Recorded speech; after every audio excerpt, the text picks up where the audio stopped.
Avant 1985, l'horlogerie était devenue quelque chose d'utilitaire à 100%, c'est-à-dire la montre était l'objet pour voir l'heure, et ça s'arrêtait là.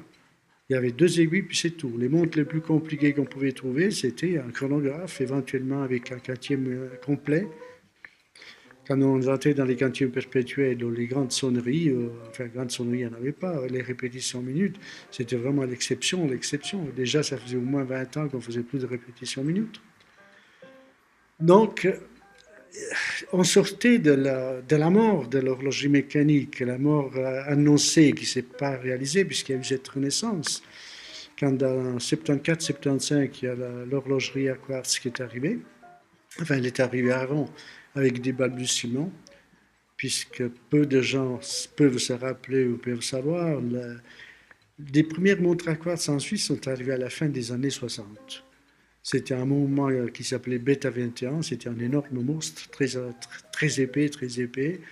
Et c'était tellement une révolution qu'il n'y avait eu que trois marques qui pouvaient servir de ce calibre. C'était Patek Philippe, Rolex et Concorde.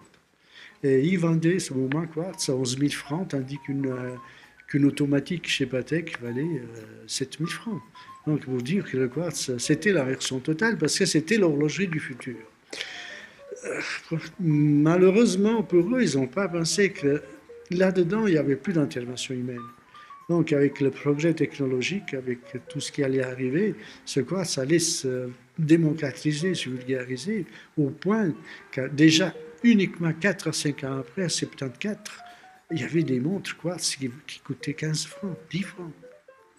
Donc, c'est quelque chose d'énorme si on connaît toute l'histoire, tout le processus qui s'est passé ces derniers 60 ans. J'ai dit ces derniers 60 ans, puisqu'en 2017, j'ai fait mes 60 ans de métier.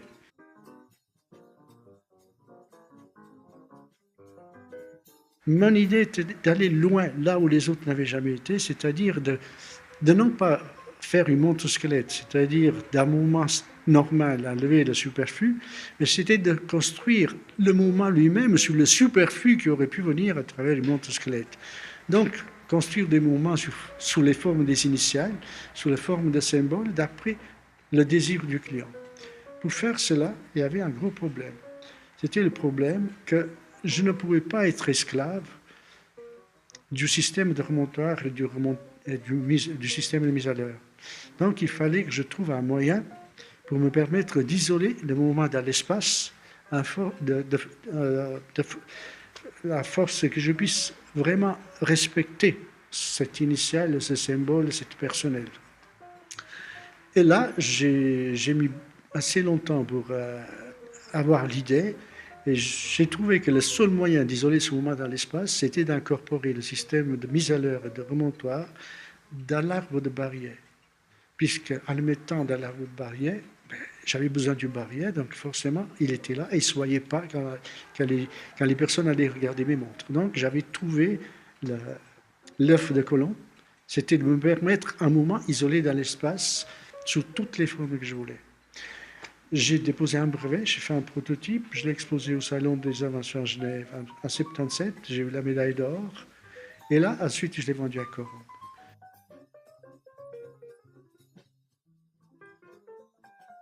Moi, je me suis dit, je ne vais pas faire le métier, continuer ce métier tel quel, je vais le transformer en art. Et c'est ça qui m'a permis d'aller aussi loin, de survivre à cette débâcle qu'il y avait. Et donc, au début des années 80, il y avait ce mouvement d'amour pour les montres mécaniques qui se renforçait toujours un peu dans tous les pays. Ils ont un peu confondu avec la Swatch. Les gens achetaient la Swatch en pensant qu'ils achetaient une montre, ils achetaient une Swatch, ils achetaient un morceau de plastique. Aujourd'hui, ils en sont bien déçus de ce qu'ils ont acheté à l'époque. Et voilà, donc en 85, on a créé l'académie.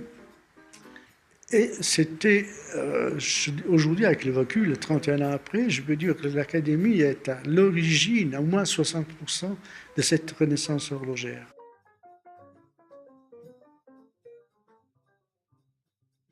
Il n'y avait plus de création horlogère. Les seules créations horlogères, c'était dans le design. Et lui, il a osé passablement de choses. Donc, quand en 77, j'ai fini ma montre et que je me suis trouvé en face sur qui m'appuyer, parce que faut bien revenir en 77. Moi, le prototype de la Golden Bridge, je l'ai construit avec un burin fixe et une machine à arrondir. Donc, c'est des outils des années du 17e. Je n'avais pas d'autres possibilités, je n'avais pas d'autres moyens. Moi, j'ai fait aucune école d'horlogerie, donc je ne me voyais pas devenir fabricant. Ce n'était pas mon avis, mais mon avis, c'était de vivre ma passion, etc., etc. Donc, j'avais besoin d'un partenaire. Et en plus, il y avait un brevet. Un brevet coûte cher. Donc, je me suis dit, si je vends ce brevet à une maison, cette maison va faire la forme la plus simple, puisqu'en réalité, la Golden Bridge, c'est la forme vulgaire de mon horloger spatiale. C'est une droite. Mais cette droite, elle peut devenir une courbe, donc me permettre toute forme. Alors, le contrat avec Corum était, eux, ils ont l'exclusivité de la ligne droite et toutes les autres formes m'appartiennent. Mais sur ça, je pouvais me baser sur eux qui payent le brevet, qui fabriquent les composants, ce qui me permettait d'éviter de fabriquer moi-même les composants, parce que pour la première pièce que j'ai faite, mais par la suite, ça aurait été pénible de faire en série ou trop cher. Et aussi, ça permettait, disons, de faire des moments personnalisés pour Corum ou pour d'autres maisons. Mais je ne me voyais pas venir, moi, fournisseur du public en privé. Je me voyais toujours comme sous-traitant à cette époque-là. J'avais vécu le luxe à Crans-Montana, ce luxe ne m'avait pas plu. Et ne me plaît toujours pas. Je suis quelqu'un, je ne vais pas dire que je déteste l'argent, mais je déteste ce que les gens font pour l'argent. L'argent est un moyen, l'argent n'est pas un but. Donc, Banvart, il me plaisait puisqu'il avait cet esprit d'initiative. Et lorsque je lui ai présenté le mouvement, il a tout de suite accepté.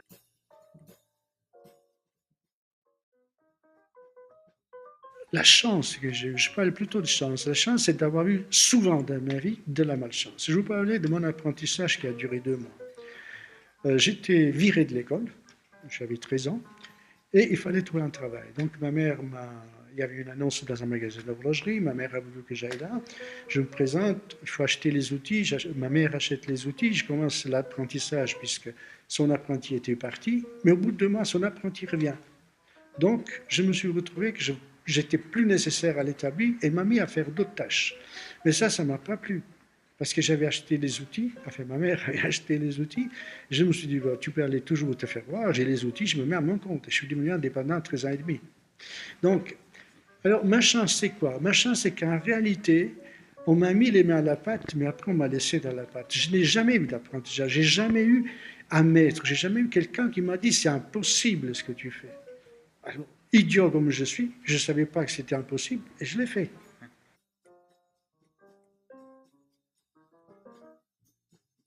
Ce schéma, c'est chaque fois le même principe.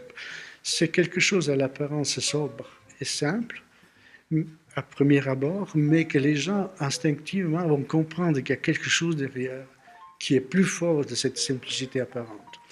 Donc la réaction est toujours la même. Ensuite, il y a un truc qui est tout à fait normal qui se passe, c'est que du moment que j'ai jamais fait de publicité, mon nom est, je pense, assez connu dans la branche, mais pas dans le grand public. Donc le grand public, l'acheteur, il ne passe pas souvent à l'achat parce qu'il ne connaît pas le nom. Quand vous allez dans une grande surface, que vous devez choisir entre 5 ou 6 lessives, vous achetez celle que vous avez vue la publicité. Une que vous ne connaissez pas, qui est peut-être 10 fois meilleure que l'autre, vous ne l'achetez pas, puisque vous ne la connaissez pas.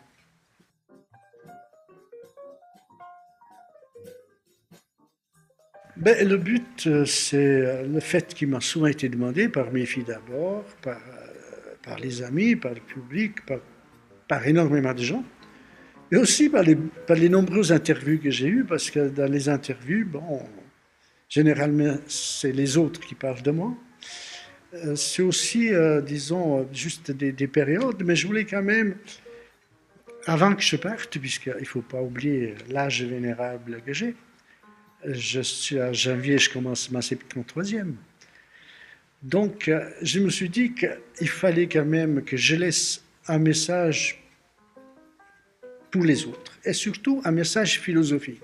Un message philosophique adressé non seulement aux horlogers, non seulement aux amateurs d'horlogerie, mais à tout le monde. Un message qui démontre qu'on peut naître dans une situation, dans une condition plus que modeste et aller au-delà de ce qu'on peut rêver.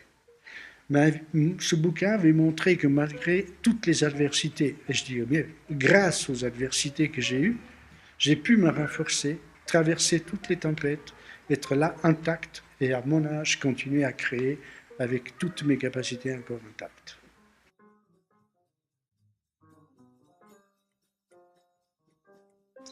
On pourrait croire qu'aujourd'hui, avec cette crise, avec cette inflation, cette offre tellement riche, trop riche pour être absorbée, que cette horlogerie pourrait mourir. Je ne crois pas. Je ne crois pas parce que j'aime l'horlogerie, parce qu'en réalité, entre nous, soit dit confidentiellement, mais vous pouvez le laisser très bien dans l'interview, j'aime pas l'horlogerie. Ça me laisse totalement froid, l'horlogerie. Moi, l'horlogerie, c'est simplement le langage que j'ai trouvé pour parler aux autres, de n'importe quelle culture, quelle langue. Mais quand je m'abstrais de tout ça, qu'est-ce que c'est l'horlogerie? Moi, depuis longtemps, je fais la comparaison entre la peinture et la photo. Est-ce que la photo a tué la peinture? C'est vrai, tout le monde n'a pas un tableau à l'huile à la maison, mais tout le monde apprécie la peinture. Donc demain, tout le monde n'aura pas une montre mécanique, mais les gens continueront d'apprécier des montres dans un musée peut-être, ou des montres faites par quelques artistes horlogers. Je crains pour les groupes, je crains pour les maisons qui font de grandes quantités de montres mécaniques. Mais ceux-là aussi arriveront à survivre parce qu'il y aura quand même toujours les petites bourses qui se contenteront des montres mécaniques bon marché.